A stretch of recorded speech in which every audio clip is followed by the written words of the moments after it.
Welcome to the NBA Coast to Coast podcast brought to you by thelines.com. Coming to you from the West Coast, Josh Lander, joined by my guy Nate Weitzer on the East Coast. And we are thrilled to be talking about regular season hoops with you guys opening this 22-23 NBA season. Make sure you are liked and subscribed to that page. Continue to follow along with us. We're coming at you guys every single weekday of this NBA regular season. We've got game lines and totals and player props as well coming at you. Make sure to like and subscribe to continue to get those. Also want you to head to thelines.com. That's where we're going to continue to have all of this great content for you, video and written and the like, all the way through this whole season. Also want you to use that great odds finder tool we have on there so you can make sure you're shopping those lines to the best of your ability all NBA season long, including for those player props. Nate and I definitely continue to use that. Nate, in this one, we're talking about the first game on the West Coast here. We already did a video about that East Coast Philly and Boston game. This one is the second game of the opening doubleheader here. We've got the Lakers taking on the Dubs at home, the champs.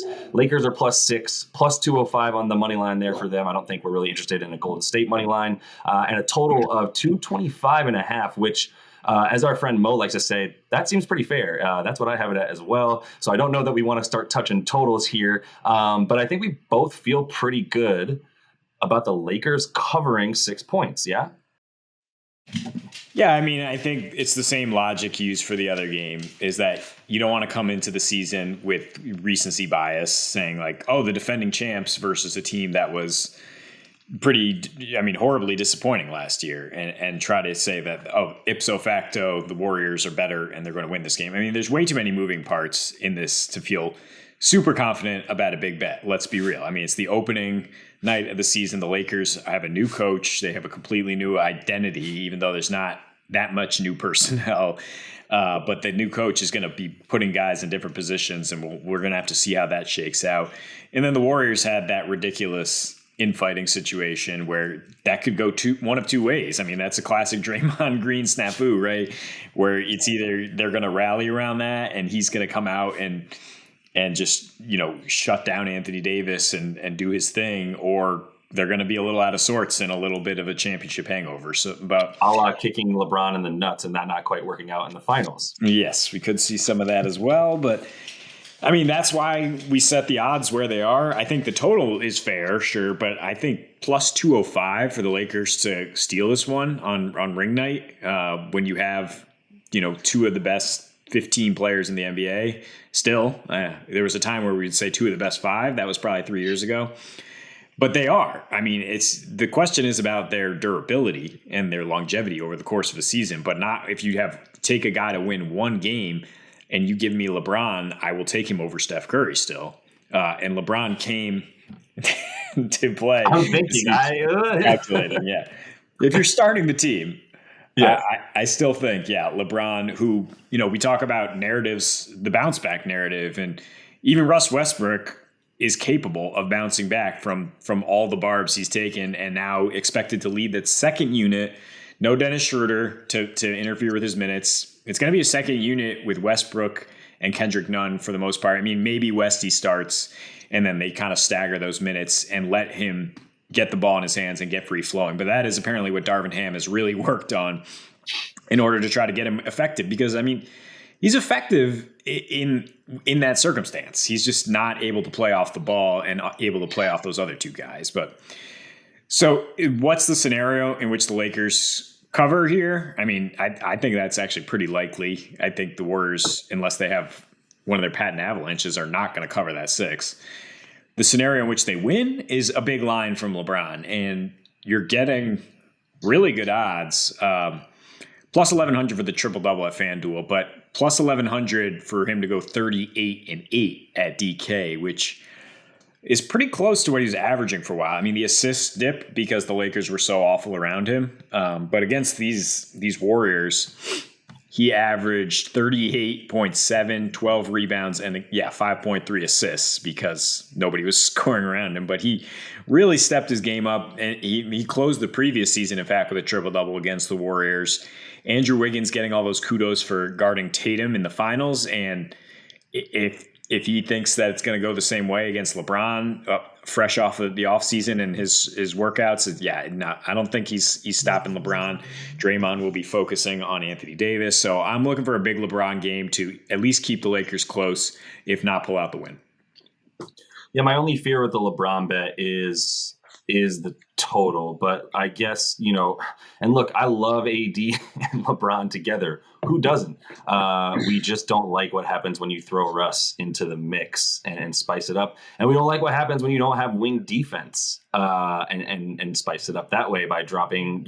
I'll still be talking about it forever. Kuzma, KCP, and Caruso, three incredible, very helpful wing D3 and D guys, and in Caruso, a guy spearheading your defense. So I just don't think they have that, and I don't think that they really supplanted what they lost 2 years ago. So I feel like there's too many issues for them in areas that are just outside of having two very, very good versatile players who can play with the ball in their hands or not have it in their hands, in one of the two best players of all time, and then AD, whatever he is to you.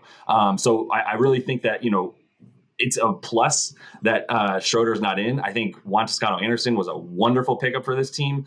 This is exactly what I'm talking about. Maybe not quite 3 and D, but you basically have a wonderful defender and a rim runner at this point who can occasionally make a corner three. So I think that's exactly what they need, and that's what they need more of. And that would be my fear, feeling good about them outside of this one game sample. All of that said, I don't really love the idea of this being any kind of like barn burner, to use an NFL phrase there. So, even at 225 and a half, I once again, not touching it, but it does make me worry about guys filling up their stats. LeBron, I would prefer the 38 and 8 over the at plus 1100 on DK over the triple double at the same one. It just scares me with the couple two. I think 8 sounds about right. That's about what he was at when he and AD were winning the championship. If you'll remember, once again, he had a lot of 3-point shooting on his team. That helped a ton. So that's just, once again, a little bit of what you worry about with the assists. But this is a game that they've got circled. I think that the motivation is higher for them to really just ruin the Warriors' night before I would say the Warriors have the sort of chutzpah, if you will, to really defend their ring night. I don't know that they feel that much about it. Their other their last 3 first games after winning a ring, they beat the Pellies in 15 after their first chip. That was still a very, very bad Pellies team with Anthony Davis on it, good for like 8th, 9th, or 10th in the West. Then they lost to Houston the next year, and then they beat a bad OKC team the year after. Not really covering in the last 2 games either. So like, I don't know that it really means much. I don't know that the offense is, it's going to be shooting as crazy as you think it will be. Obviously Clay was also hurt that season, so that's a bit of a difference, but I think there's a bit of a downturn expected for Clay as well, which is something that people are really honing in on. And I think the same way the Celtics were a team that we were happy to fade in game 1 with all of the issues they've had leading into this, game 1 during the preseason. Obviously, just as much, if not maybe more. I mean, they still have their head coach in the dubs, but one of their best players of all time in their franchise just clocked. They just paid $4 million, $140 million for 4 years in Jordan Poole. So there's got to be some infighting. That's why I'm actually leaning towards Steph, which I think we'll be talking about in our player props as well. Yeah, I mean, Steph, there's nobody that's really going to slow him down necessarily. Pat Beverly hasn't done a great job with that in his career. So, I mean, there is a reason these teams went over in all 4 of their meetings last year, is because the Lakers, like you said, don't really play good perimeter defense. The Warriors are susceptible on the interior. I think this is what I'm talking about with recency bias, though. Like, the Warriors were not necessarily a good team for most of the regular season last year. I mean, when Draymond was out, they were, in fact, below average. They had a long stretch of not covering or winning against Western Conference foes. And Draymond is a big question mark, not only because of what he did off the court, but just like his off-season training regimen. Like, I don't trust that compared to LeBron. I mean, he's just a total gamer who will step up when the chips are down at some point later in the season. But I don't trust Draymond to come into the season in mid-shape here. And the Lakers, they do have a little bit more defense in Thomas Bryant. If he's another guy who has extreme injury history, but is starting day 1 healthy, they do have a little more shooting. Lonnie Walker on the team. That's finally Kendrick Nunn going to get active. So I do kind of see some points happening here. 225 is a little high for me to feel good about a bet, but that is part of what makes me feel confident that the Lakers aren't going to get blown out here, is that I think their second unit is going to be much stronger this year. I think Darvin Ham's going to do a better job of setting that up. And with Westbrook thriving in that role. Hopefully they emerge from being a laughing stock and get closer to that win total, which is up at 45 wins now. People are expecting them to bounce back. Yeah, we'll see. And it's all just going to depend on those two stars. It's going to depend on how Russ really integrates. And like we keep saying, look, I think there's some fun ways to bet on the NBA early. But there's a lot that we want to see before we start feeling really, really, really good about it. And especially with, this game specifically, I think there's enough that's different from last year. Like we were saying, I don't know that you can really rely on much of what you saw last year from the Lakers to use in this game at all. I think what we're using here is the history of a motivated LeBron James, who's got to be tired of hearing the Steph talk at this point once again, the way that he won the title in 15-16 for his Cavs. So there's some opportunity here. I still don't love the construct of this Lakers entire rotation. But look, we'll see what the status and health is of its two stars. Even 1 year older for LeBron, what's he going to look like? 1 year smarter, you could say. But we'll see. Either way, it's going to be a lot of fun in these two opening games, Nate. So I'm glad that we've got them since we've only got two. And that is all the time we have for you guys in this one. So make sure to like and subscribe to that page. Continue to follow along. Do check out those the NBA player props that we're going to continue to bring you guys and look to stay hot as we kick off this season. So until we see you next, happy betting.